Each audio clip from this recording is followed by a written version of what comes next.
Nah, di sini kami dari jangan formal sedikit ya. Nah, di sini kami dari Arsitek Warma Dewa dari angkatan 20, lebih tepatnya kami dari semester 4. Di sini kami ingin mewawancarai dari founder atau prinsipal arsitek dari Archimedes Design. Nah, kita bincang-bincang perkenalkan diri dulu sebentar, Pak. Bapak asalnya dari mana? Terus sekarang proyeknya di mana? Terus sekarang sibuk apa? Ya. Kami tepatnya ya, kami karena saya selalu berdua sama Ana. Asli saya foundernya dan prinsipalnya. Founder sama prinsipalnya kita berdua. Saya asli Pulau Lembongan. Aku asli gunung. Diana Kintamani. Asli gunung. Di gunung turun ke laut. Garam dan ini. Negara gunung kita. Iya, negara gunung. Segara. Kita ini negara gunung. Aku belakangin kamu, sorry ya. Nah, untuk sekarang itu sibuknya apa? Sibuknya desain. Desain aja.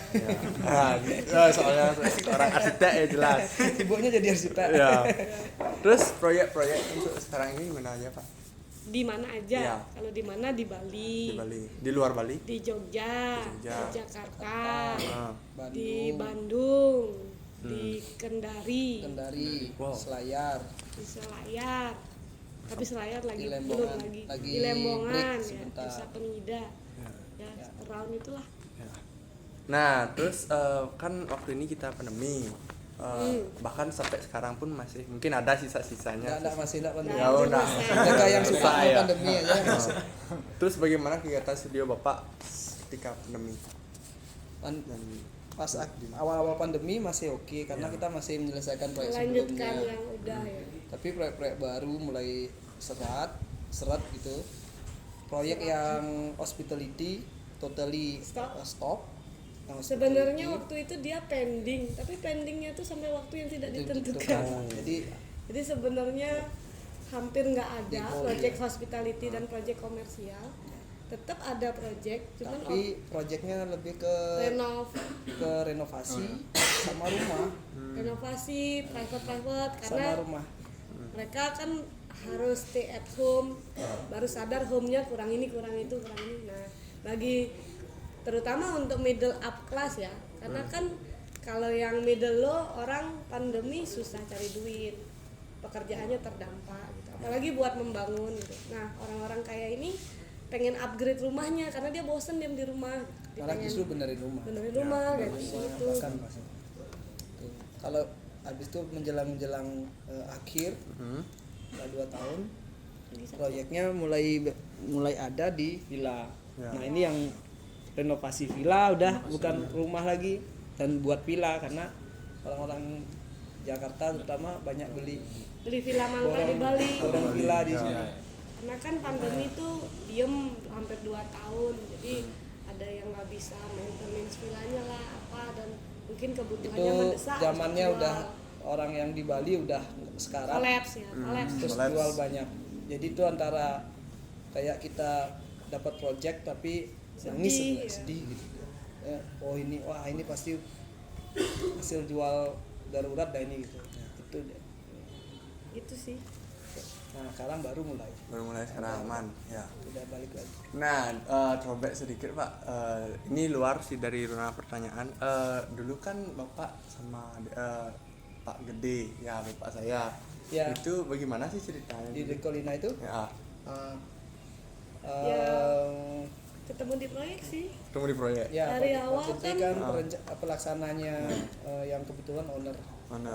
Ya. Jadi dia swaklola ya Pak Handi ya. Statusnya intinya gini, kontraktornya itu punyanya owner Ya, gitu. punya owner. Nah, Pak Andi. akhirnya ketemu di proyek. Ya waktu itu memutuskan Dia apa sih? swap Logistik ya, pola PM ya? karena PM-nya. PM. Karena kebetulan ownernya punya kontraktor dan itu yang PM-nya itu Pak Gede. Ya. Kamu mau ceritain cerita-ceritanya ini? Boleh, boleh. Nanti dimarah saya. Wah. Ya banyak inilah, banyak kenakalan dan drama. Bercanda. Ya. Tapi so far lancar. agak lama sedikit karena emang ada kerumitan di sisi struktur. Ya. Nah itu pertama kalinya juga beliau lihat struktur yang strukturnya terutama ya. Strukturnya itu Tidak hanya- bukannya leka lengkung tapi juga naik turun. Ya. Iya, Nah itu paling sulit. Itu tidak hanya struktur kalau paling sulit yang juga saya pernah kerjain. kalau plannya flowing kan Ya. biasa, Ya, tapi flowing ini biasa. secara vertikalnya Vertikal. juga. Latihan dari awal. Yang kerja Ya. kan gitu ceritanya. Saya punya impian gitu karena waktu itu sama seperti kalian sebenarnya. Ya. Kalian lebih beruntung. Sekarang punya akses yang besar ke profesional arsitek. Dan profesional arsitek sekarang tuh sudah beda sama zamanku dulu. Zamanku dulu tuh aku cuma tahu dosenku aja yang jadi arsitek. Iya, nggak Jadi banyak opsi. ya kita taunya bangunan apa, bangunan Jaya Sabe, bangunan dah gitu-gitu aja. Terus Begitu dengan tiba-tiba internet sekarang juga tiba-tiba di kalian bisa di lihat tengah semester macam-macam. udah hampir mau tamat baru kenal sama Popo kayak gitu. Popo bikin pameran lain sendiri.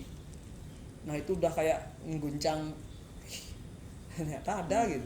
Wah itu baru asik dah gitu. Baru terasa asik dia. Udah gitu pas di itu juga aku lihat ada tiga arsitek yang menurutku tuh desainnya di luar yang pernah aku lihat gitu. Pak Yoke, Tusiandana sama ya Pupur. Terus begitu tamat pingin kerja sama mereka, tapi ternyata nggak ketemu lah mereka gitu karena penuh atau apa gitu. Kerja keluar di kontraktor selama 8 bulan. Dan ya bagus juga sih kerja, ngerti di lapangan kayak apa. Cuman memang nggak pingin jadi kontraktor, jadi harus jadi arsitek. Setelah sebenarnya pingin cabut dari ini tapi ya 8 bulan di sana udah gitu ngelamar datang ternyata yang gini Pak Yoke. Pak Yoke Sara. Nah, ya, jadi Yoke Sara kaget nih gitu. Tiba-tiba gajiku gede kayak gitu. Yang sebelumnya aku tuh apa gitu arsitek enggak dianggap itu kontraktor tuh. Hanya akhirnya sini dapat kepercayaan. Aku orang yang pertama yang rombak gini studio Pak Yoke dengan digital, dengan semuanya, manajemen yang baru, manajemen studio yang baru gitu kan. Nah, di situ lah 6 tahun lah aku sama Pak Yoke. Pas 6 tahun Pak Yoke pilihannya cuma lanjut kontrak lagi atau harus segera sendiri gitu. Pak Yoke udah bilang gitu, kalau kamu udah cukup nih, harusnya bisa gitu kan. Tapi kalau kamu kerja sama orang lain, jangan biar saya lagi kayak gitu. Jadi kalau kamu bisa sendiri bagus, tak bantu man gitu. Udah akhirnya udah ayo sendiri. Keluar itu belum utang lagi banyak, pokoknya jelek sekali situasinya. Kan orang kalau keluar dari satu tempat yang nyaman tuh gini kan ya, nunggu ada proyek apa gitu. Saya malah enggak ada proyek. Udah siap. Saya udah siapin diri pengalaman hubungan luas gitu ya. Selama di Pak Yoke saya diajarin banget. Itu Pak Yoke keren banget untuk jadi tempat belajar ya. Dia ngubungin saya kemana-mana ke semua orang, bukan hanya arsitek aja tapi seniman lain-lain gitu. Nah itu modal yang cukup lah untuk bisa sendiri. Nggak punya duit, nggak punya apa, benar-benar keluar. Ada satu temen ngasih satu tempat duduk untuk kantor, tapi saya setting kantornya biar seolah-olah bagus gitu kan, seolah-olah saya tuh profesional banget gitu. Portofolio saya selama itu kan selama kerja saya nyambil juga, jadi saya sama Pak Yoke dikasih nyambil. Makanya itu juga yang tak ini di sini. Ya anak-anak ambil aja kerjaan di luar, asal jangan ganggu kerjaan di sini.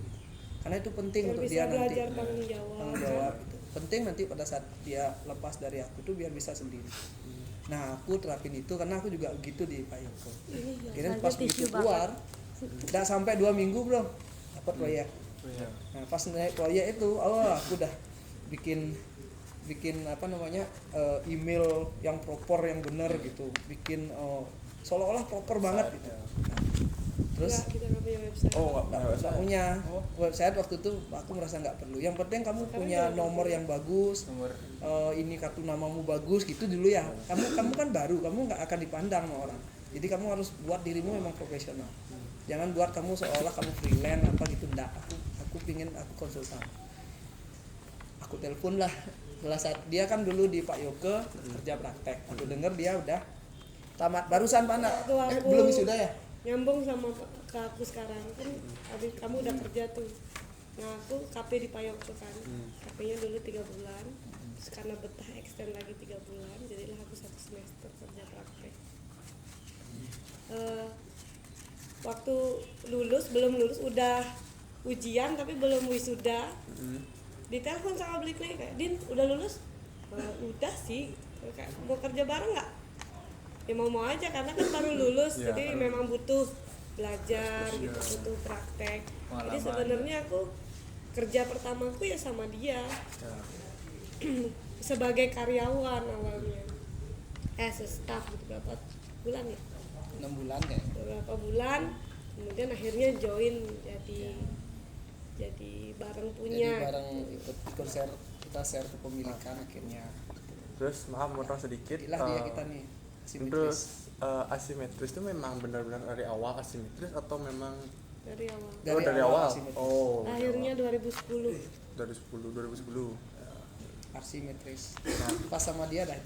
Begitu dia gabung, saya udah cabut dari Pak Yoke, kita bikin, telepon dia, itu seolah-olah udah kita punya perusahaan dah, padahal nggak ada apa-apa. Bikin PT. Jadi kalau sama klien itu udah ada staff, emailnya udah @asimetris gitu, bukan @yahoo, @gmail. Nah, terus suka duka kalian dalam menjalani studio itu bagaimana? Nah, nggak ada duka, suka. Oh nggak ada suka? Hampir suka semua. Suka. Dukanya paling ribetnya kalau nemu klien yang susah, tidak sesama pemikirannya sama klien. Itu pernah beberapa, tapi dari sekian banyak ratusan mungkin Tapi kita proyeknya sampai skip, sekarang. jadi suka. Tapi nggak terlalu Kalau dilanjutin mengganggu, jadi itu duka. bisa dihitung jari lah yang kayak gitu. Kalau dilanjutin jadi duka. Terus kalau kesulitan finansial juga pernah, maksudnya, tapi karena kita nggak nganggap itu duka ya benar. nggak duka gitu, maksudnya bagi orang mungkin itu masalah, cuman kan gimana kita ngelihat problemnya aja. Kalau dapat duka pasti beralih kamu cepat ke kontraktor. Kalau ukurannya duit misalnya, Betul. terus ya kalau capek yang menyenangkan gitu loh, kita begadang mungkin capek gitu, tapi habis presentasi kliennya happy, kita lebih happy lagi, jadi kayak di charge lagi energinya gitu. Jadi itu suka apa duka? Kayak Suka kalian ya, nggak setelah submit studio seneng nggak? Seneng banget kan, terus dapat A lagi, seneng banget kan, ya gitu. Terus kita dibayar lagi ya, udah seneng dibayar lagi. Intinya kalian harus passion di sana. Kalau udah passion tuh Lebih banyak sukanya sih itu intinya. kenapa tuh? Mungkin udah langsung. 99% suka ya, 1%-nya duka. Ya itu kan manusia ya. Iya. Maksudnya intinya kalau kalian, intinya pertanyaannya adalah kita senang ya. Kalau kalian ngomong duka ya itu tadi, ada bagian dimana kita harus berani bilang cut projectnya karena udah nggak sesuai lagi. Berarti bapak itu mencari klien, dan bapak dan ibu ini mencari klien yang sevisi. Ya bisa dibilang Sebenarnya kliennya yang nyari kita. Klien yang klien nyari kita, tapi kita juga menyesuaikan diri. Ada adjustment di situ. Kalau waktu ketemu tuh, tahu gitu. ada proses sebelum kita nggak ketemu terus langsung kerja gitu. Nah, kalau sama klien kan ada proses dulu. Terus kira-kira kayaknya kalau nggak cocok jangan dipaksain Karena gitu. kalau pacaran tuh cocok pesing gitu. Ini yang cocok Dan- tuh paling awal pasti buat defense. Dan pertama ketemu klien pasti saya sarankan tuh kayak cari pembanding arsitek yang lain, karena arsitek tuh cocok-cocokan karena selera gitu. Jadi cara kerjanya beda, mungkin harganya juga beda, hasilnya pasti beda. Bandingin aja saya gitu. Tapi kalau udah dibandingin dan tetap dipilih, artinya dia udah lebih yakin, lebih trust ya. lebih percaya. Karena kerja sama arsitek tuh nggak sebulan 2 bulan, minimal setahun lah. Ini aku nyambungin, ini mungkin penting untuk kalian. Orientasi hidup kalian tuh apa? Itu penting dulu. Kalau orientasi hidup kalian itu keseimbangan antara kesenangan, apresiasi, kemudian juga uangnya, itu yang saya alamin sekarang. Saya di jalur yang tepat. Jadi kalau kalian itu hanya materi saja misalnya, tidak peduli kalian mau jadi keset, kalian mau jadi apa. Kadang kan orang ada goalnya gitu, kalau duitnya gede doang, kalian cari yang yang lain. cepet gitu. ya bukan arsitek ya jawabannya. Bukan berarti arsitek tuh nggak ngasilin duit ya, tapi nggak cuman duit gitu. Duitnya mungkin nggak sebanyak atau apa trader, tambang, perusahaan atau apa Itu gitu. tergantung kalian sih. Artinya ada yang duit itu kalian yang ngatur manajemennya. Tapi kelebihan dari arsitek itu adalah kalian itu posisinya hampir selevel sama klien kalian.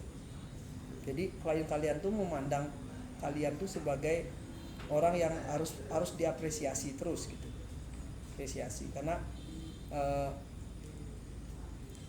kalau mood kalian turun aja, maka hasil karya itu pasti berbeda, jelek. Walaupun kalian bisa memenuhi kontrak misalnya, tapi belum tentu hasil yang dihasilkan tuh melebihi gitu. Nah, prinsipnya adalah gimana caranya biar arsitek tuh ngasilin melebihi dari apa yang harusnya kalian dapatkan gitu. Senangkan aja arsiteknya. Jadi secara logika gitu ya, kamu tuh selalu dianggap satu level. Kalau kalian sampai tidak dianggap, berarti dia belum ngerti arsitek itu apa. Ya, kayak karena gitu. kita memposisikan diri sama klien tuh menjadi orang yang lebih tahu untuk menerjemahkan apa yang dia mau. Kalau dia udah tahu eksak maunya dia apa dan kita disuruh nurut, itu namanya drafter, bukan arsitek. Jadi dibedain gitu. Kalau disuruh ngapain aja kalian harus nurut, itu namanya drafter. Bukan arsitek. Kalau arsitek tuh ada proses di situ. Dari maunya klien diproses sama arsiteknya, keluarlah hasilnya. Dan harus kalau bisa melebihi dari Melebihi ekspektasinya klien. Kliennya misalnya saya butuh ini, kita kasih ini plus gitu. Jadi oh bisa jadi gini ya. Jadi yang seperti itu yang kita harapkan. Asik kok ya. Bisa kemana-mana. Ya itu yang paling menyenangkan. Kita Bisa udah kemana-mana, bisa paling jauh bisa kita udah sampai di mana-mana. kita pernah sampai ke Hamburg, ke Jerman gara-gara jadi arsitek. Dan travelingnya pun kalau kita jadi arsitek Iya. pasti bayar juga. ya. Kita ngayal tuh loh, nggak bayangin ya. Kita dibayar untuk ngayal, dibayar. coba hebat apa asik banget kan. Ya, Bayar buat memang ngayal. harus pintar bergaul, harus pintar kalian. Memang wawasan kalian Harus harus luas. Bahasa juga, cara bergaul. Harus tahu banyak Multi- lifestyle karena Nah, kita multi- itu membuat multi. wadahnya lifestyle. multi talenta lah. Itu wajib. Kalau kalian orang tertutup, orang apa, Nggak pun berteman tuh jangan cuman sama arsitek. Bertemanlah sebanyak-banyaknya dengan multi ini yang lain gitu. disiplin. Multidisiplin yang lain. Kita tuh butuh mereka. Karena setiap kita project baru, kita selalu belajar yang baru. Aku pernah belajar sholat gara-gara harus buat musola. Karena kalau nggak ngerti caranya dan prosesnya nggak bisa bikinnya. Gitu loh. Kita ibarat apa ya? Bikin mangkok, tapi kamu harus tahu masakannya itu apa. Fungsinya. Belajar sampai cara masaknya, padahal cuma bikin mangkoknya gitu. Bikin club, kalian harus clubbing ya. Gimana caranya? Minimal buat survei ya. Ya, survei bukan ya. Tapi mabuk juga. Mabok dikit ya. Gitu. Terus sekarang lanjut ke karya-karya. Nah, apa saja karya-karya yang dari Archimedes bertahun ke belakang? Ya, ada 1 daftarnya. tahun. Ada Ada 100 lebih ada. terus lebih ya. Nanti minta mama Ada dulu. daftar. Ya, Tapi Bapak. kebanyakan tuh Jadi, hospitality sih. Kita spesialisasinya lebih ke hospitality. Yang terbangun tapi nggak segitu lah. Tapi jangan sebenarnya gini, karya arsitektur itu tidak harus karya yang terbangun itu menurutku. Tapi terbangun itu memang bagian yang penting. Paling karena itu menyenangkan, paling ya. menyenangkan. Dan begitu lihat karya-karya terbangun itu bagus banget. Tapi tidak terbangun pun itu sudah karya bagi kalian. Makanya ya mungkin setengahnya dari karya itu terbangun, setengah ada besar ada kecil. Dan ingat saya tidak membedakan karya besar sama kecil. Bagi saya yang karya hektaran mau resort Tidak dibedakan dari size-nya. hampir sama dengan bangunan yang kurang dari 1 area Iya. bisa. Gitu. Ada prinsip yang saya pegang di sini di sama anak-anak juga. Itu kamu bilang iya di satu proyek, tutup itu kalau perlu tutup gini ya, angka kontraknya tutup. Kalian sudah tidak boleh lagi membedakan ini proyek kontraknya besar, ini proyeknya thank you, ini proyeknya karena untuk komunitas tapi gratis, itu nggak boleh lagi. Kalian harus sama perlakuannya, sama pentingnya, sama profesionalnya. Makanya kita buat, kalau kalian buat lihat report book itu semua saya buatin report kayak gitu. Mau proyek itu untuk sosial, kalau saya sosial nggak ada bayaran sama sekali. Kalau untuk komersial, making money itu harus tinggi. Untuk lebih ke personal, nah itu saya akan lihat orangnya baik, saya kasih ini. Orang Kalau yang banyak bantu orang orangnya banyak patut bacot, dibantu. aku mahalin. Jadi nanti itu subsidi silang kan. Yang itu dibantu. Prinsipnya semua orang berhak dapat desain. Ya. Jadi kalau ada yang nggak mampu, komunitas atau apa, datang aja. Makanya kita sering ikut bantu festival, desainin festival tuh. Kalau festivalnya lingkungan, festivalnya untuk idealis apa gitu seni ya, murni pasti kita bantu. seni atau untuk sosial itu pasti ya itu free tuh, aku desainin itu hobi sih. Bayang. Oke. Nah, langsung dari ide-ide karya kalian, Bapak sama Ibu, kalian itu mengambil pendekatan dari apa? Mungkin dari humanoid atau bagaimana? Nah, bagaimana Bapak mengambil ide? Proses itu pendekatan. Prosesnya panjang tergantung apa Dan yang kita berbeda-beda desain. Ya. Berbeda-beda bisa. Nggak bisa digeneralin apa pendekatannya gitu. Tapi cara umum mungkin Secara umum ada dua. Project itu ada yang private, ada yang komersial. Yang private, dua-duanya ini yang pertama itu dari site.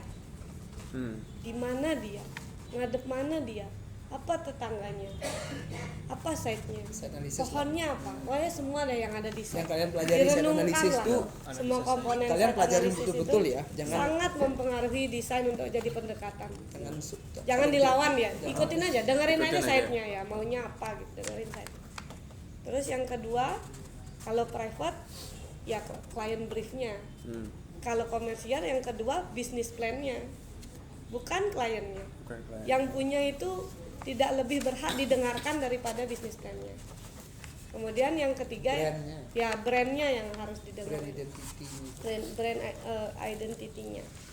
Itu yang paling ngebedain komersial sama private. Tapi pendekatannya ya kayak tadi, semua data yang kita punya itu yang paling menjadi hasil. Ya intinya prinsipnya adalah project itu pasti berbeda. Pertama karena berbeda tanahnya, berbeda lokasi, tanah dan lokasi ya, site-nya ya. Kemudian berbeda yang punya, berbeda misi yang punya, berbeda bisnis plan-nya, ya kan? Di mana coba bisa proyek itu sama? Benar. Kalian nggak merasa aneh kalian desain saling tiru meniru itu?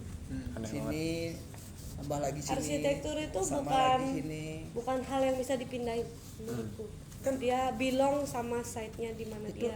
Itu artinya kalau kalian gitu, artinya kalian putus asa mengenai teknisnya, putus asa mengenai ide, kan gitu. Ya. Sehingga itu jadi yang sama semua.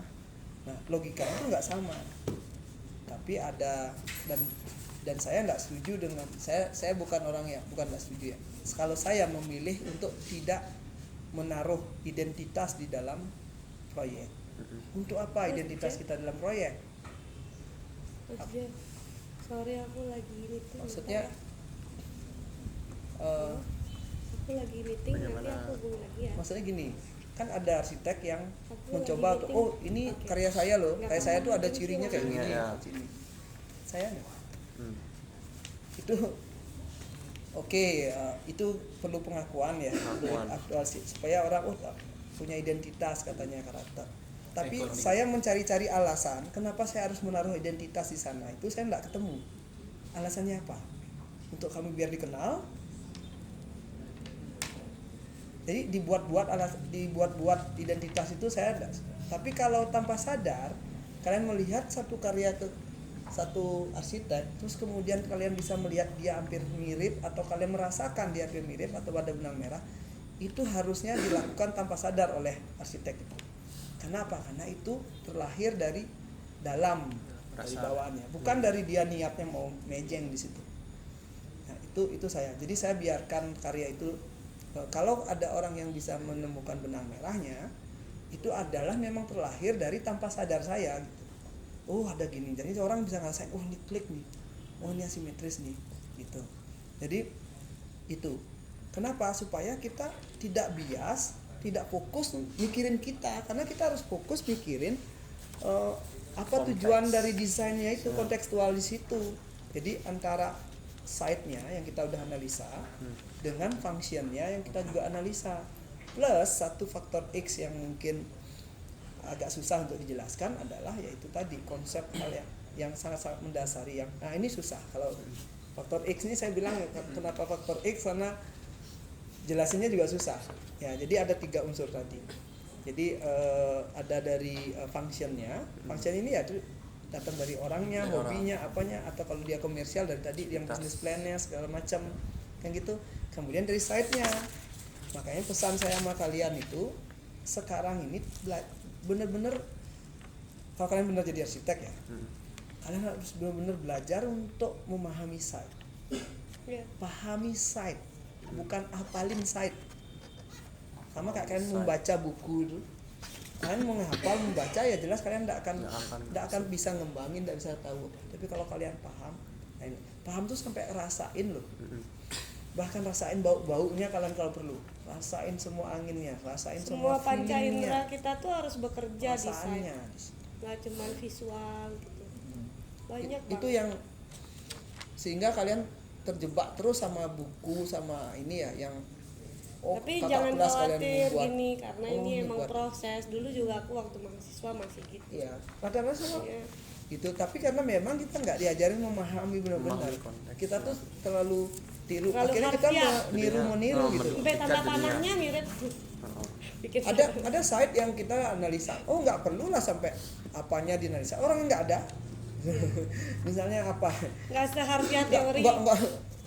Ya cari aja poinnya. Jadi sehingga kita tahu poin utama dari site itu apa. Mungkin kalian mengenalnya dengan karakter site atau apa. Itu ya. Itu maksudnya adalah poin utama dari site kalian. Apa yang ditunjukin tanah itu oleh ke kalian. Kayak saya kalau datang ke site itu pagi, siang, sore datang. Kalau perlu ya, saya akan datang semua. Semua rentang waktu saya ingin datang. Di situasi yang berbeda kadang kita harus datang. Gitu. Ngeresapin banget. Dari yang kelihatan sampai tidak kelihatan ya, maksudnya yang dirasakan. Karena ini ke dewan tadi masih rasakan ini Di skala ya.